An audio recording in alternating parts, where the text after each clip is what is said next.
Meghan and Harry, what do I think? A lot of people are asking me this question, so I thought I would share my 2 cents on this. For those of you who follow me on social media, you'll know my background. So my doctorate's in marriage and family, focusing specifically on family systems, but I have a unique perspective because the majority of our work, we work with organizations globally, and I'd say almost half of them are family businesses. So what's interesting is this dynamic is what we see a lot of with the family businesses that we work with. And so I know that the royal family is obviously not a family business, but there's a lot of similarity, okay? There's a lot of similarity. And so I'm going to weigh in and just kind of share my perspective on what we are actually seeing unfold as we're, as the coronation is obviously coming up. So first thing I want to highlight is that there is family system and there's a family, there's family businesses, or in this case, there's the firm. These are two separate things. Okay, these are two separate things. This is very important, and I think a lot of us are reading the news about this, but these are two separate things. And by the way, I forgot to mention, I do not know them. I do not work with them. They are not one of our clients, and so I'm giving you this as really my perspective as an observer as I'm reading and watching the news like everybody else. Okay, so I'm just sharing. I just wanted to kind of give that background. So the first thing I want to highlight is that there's families and the family system, and like I said, in this case, the firm. These are two separate things.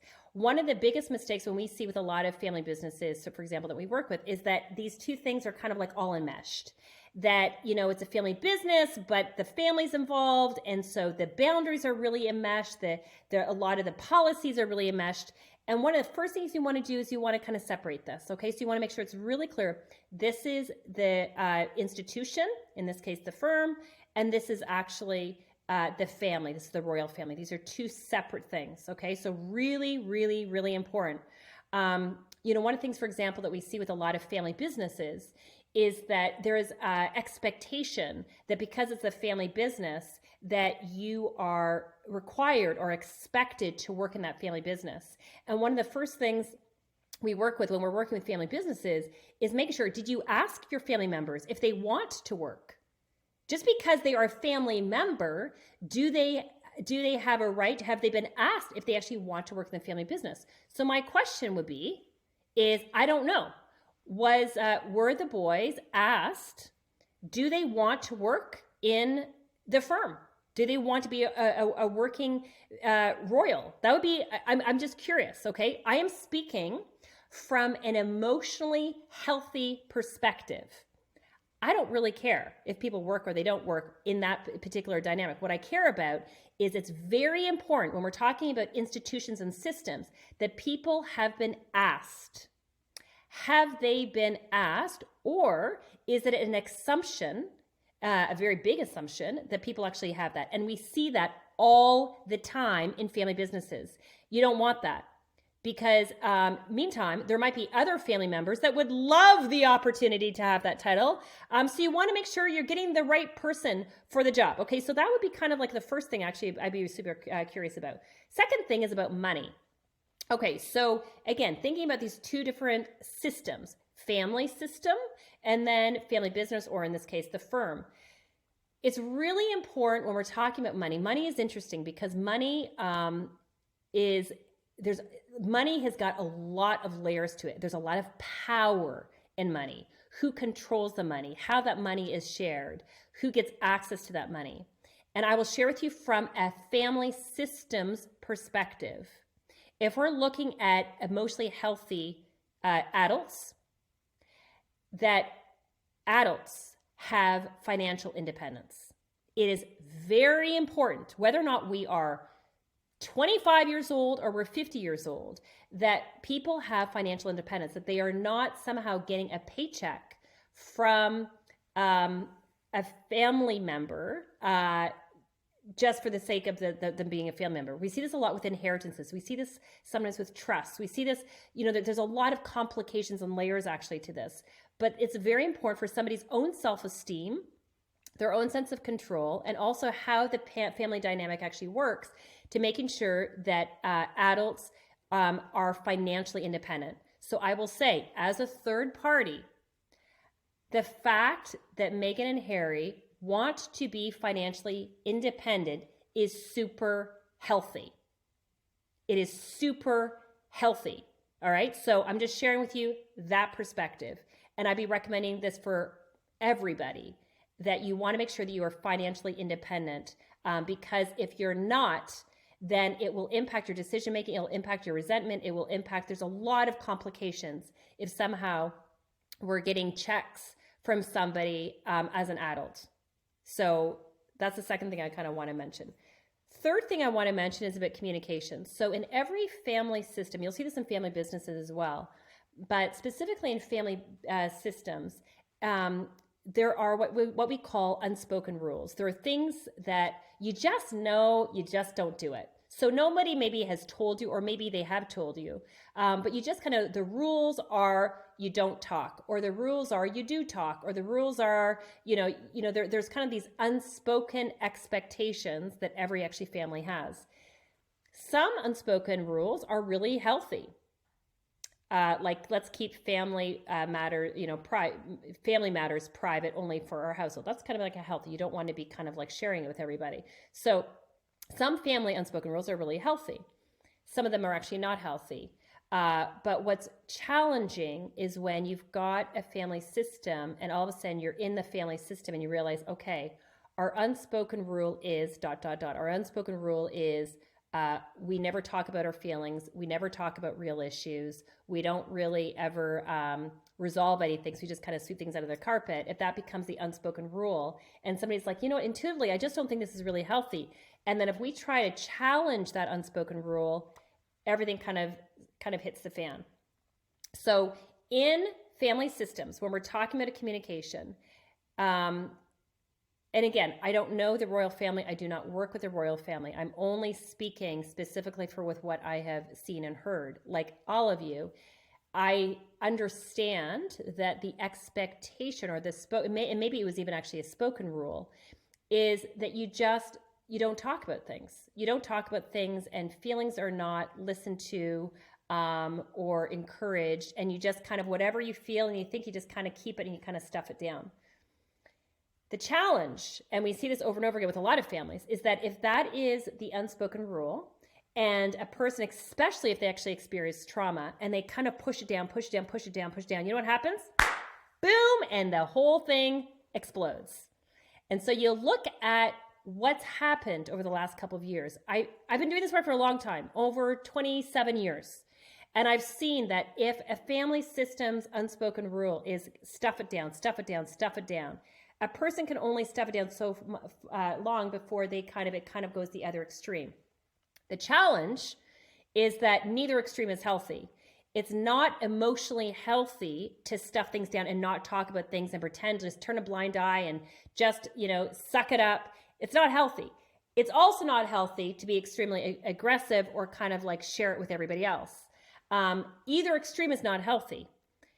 What would be healthy, and whether or not they've tried to do this or not, I don't know. I'm just sharing from a family systems perspective. What would be healthy is for both parties to come to the table and say, that method I don't think is healthy. What we're doing, I don't think is healthy. Let's come to the middle and let's talk about our issues. I don't think we have the skills and the tools to do it on our own. So let's get a mediator, a third party that we both respect, to really come to the table and to talk about our issues so that we can actually properly resolve it.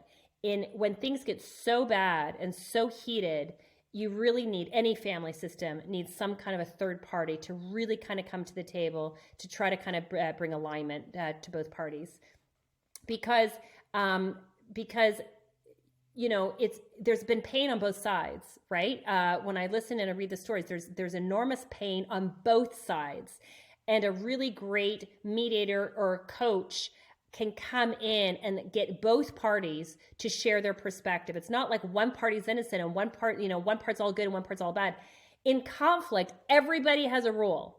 And so when you've got a really good mediator, they're asking like, okay, what is your part in this conflict? What do you think you could have done? You get everybody to take ownership and responsibility for what they could have done differently. And you can try to really kind of create a sense of reconciliation. I've worked with families and family businesses where people haven't talked for years, okay? They haven't talked for years. But it's all that pain that is stuffed down that doesn't have an outlet. So people don't really know what to do with it. And so, getting a third party to kind of help, in a safe place, create the sense of safety so that people can kind of come to the table and really start talking and unpacking the pain they've experienced and also what they need to do to move forward. Because just talking about the past is not gonna be enough. You want to talk about the past, create some peace around the past so that you actually know with what to do in terms of moving forward. So that's what I was going to say around the communication. The other piece around the communication that I think is really important is that when you're a part of a family system and there's an unspoken rule that you're thinking, I don't think this is really healthy, so we're going to break this. And they try to break an unspoken rule that's actually not healthy.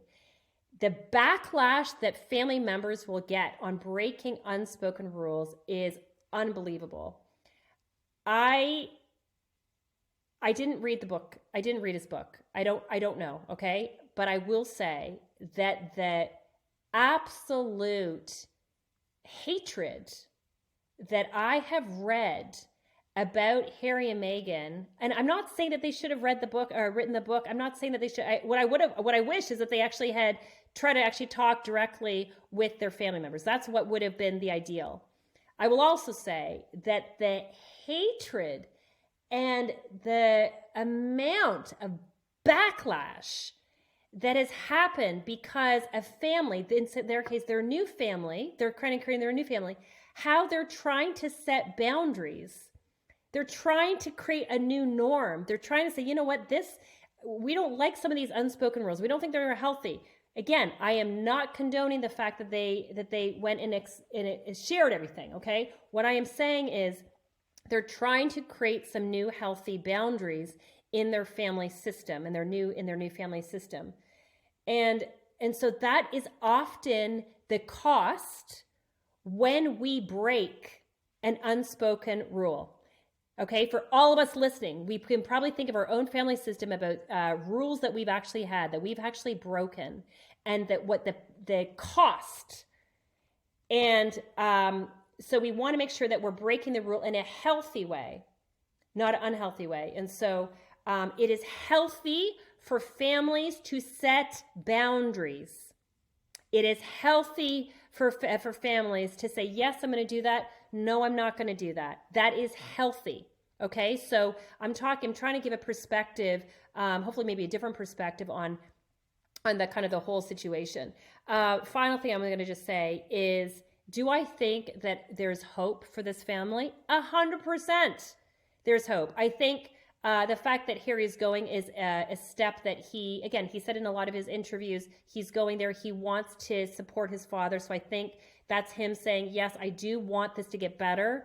I also think some of the gestures that King Charles is doing right now is also trying to show, yes, I want this to get better. Yes, my family is important. We're seeing different gestures around that.